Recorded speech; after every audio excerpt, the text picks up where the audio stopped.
How you doing?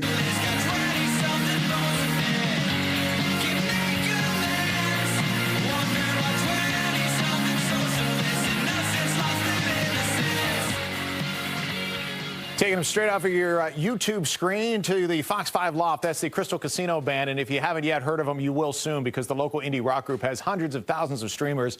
And a new album, Maryland House, coming out on Friday. But first, this morning, members Pete, Joey, Jared, and Jordan join us to talk about their love of DMV and its music scene. Good to have you guys here. Thank you so very much for coming in. Yeah, thank you so much. We're so grateful for the opportunity to tell you guys about our album. Yeah, well, it's awesome. A little backstory. You guys all met at GW, which is really cool. But the album itself is called Maryland House, and you can see behind us, this actually is the Maryland House, the rest stop that we've all seen on 95. We love that place. Why? Obviously, you have a love for it. Why'd you choose that? So this album, Maryland House, is definitely our greatest album to date. It's 13 songs total. We released 6 of them in 2022, and we have 7 more coming on Friday. And this album's just all about our experience living in the DMV as 20-somethings in 2020 and 2021, which were turbulent, like very chaotic years with the pandemic and the 2020 election. So these songs all reflect that. And this is also a rest stop that we frequented quite often this year while we've been venturing out of DC to tour to other cities. Right, so we all work 9-to-5 jobs, so a lot of our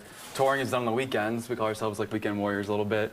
So we're out on Saturday, Sundays, going up to Philly, New York, and Maryland House. Something always happens there where it's just like some kind of lore is added to what we do. And it's also our signal to like come home too. So also just look at the building. It's beautiful. It's beautiful. I like that. It literally is like a confluence of the Northeast, right? Everybody is passing by there at some point. So we talked about you guys getting together at GW. You're actually from all over the country, but you met there. You decided to stay here in Washington. What are some of the reasons that you kind of became enamored with Washington, for good or for bad? Well, I think a lot of us studied within like the realm of politics at GW, and so all the jobs are here. So that kind of kept us here. But we also are so grateful to the music scene in DC, and we've kind of just come up through it over the years. So yeah, we definitely wanted to stay. It's a cool town, you know, a lot of cool music spots, cool, you know, people. So yeah, just a great place to be. It's interesting. You guys are taking the path that a lot of musicians have taken in DC. When you look at a lot of the places that you've already played, and you've checked off a number of those venues already, right? Working your way out. Now you have the chance. You played at 930 Club before, but you have a headlining gig coming up.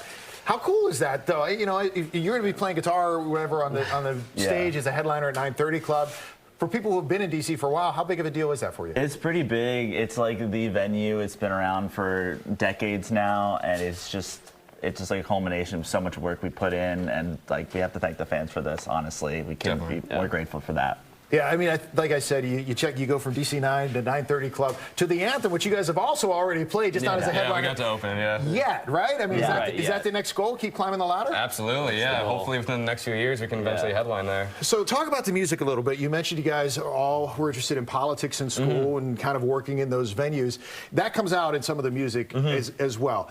By design, and will you go more in that direction? What's the plan moving forward? So I think that a lot of our music, just in general, is just about our kind of reflecting off of our lives. And so in 2020 and 2021, just with the presidential election, it was such a big influence on, it impacted all of our lives so much. That definitely bled into the music as well. And so I think it just depends on what's really happening to us throughout these years. I do think it's probably pretty likely that we'll continue to, you know, share our experiences and our thoughts, even if it's like political in nature. It's just sort of something we feel important. You know, it kind of leads me to the last thing I wanted to ask you, because obviously, you know, you guys are coming up at a time where there's so many more ways to share your music than, you know, the people that came before you. How do you do that now when you look at it? We talked about, you know, you got millions of streams out there. Is that where you put the focus, you know, because everybody like grows up with a drum kit or a guitar or a microphone, right? And you want to make music. But now when you're marketing yourself and you're climbing that ladder, how do you do it these days? So it's so much of social media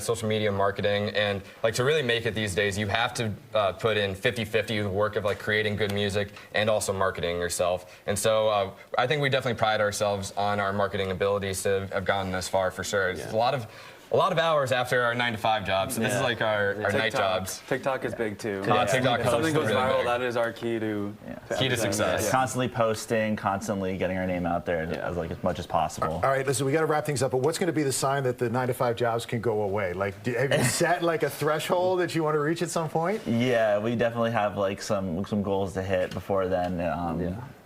It's Yeah. Remote work has made the transition A lot lot easier, easier. yeah. Yeah, well, listen, you're getting there. So the new album comes out on Friday. Friday, yes. And then the album release party at 9:30 Club is? February 9th, 2023. We hope to see you there. All right, tickets are only $20. They're still available now. Support your local music. We absolutely love it, guys. Thank you so much for coming in. We wish you the Thank best. you. Appreciate it. We'll keep following your journey. Stay in touch, okay?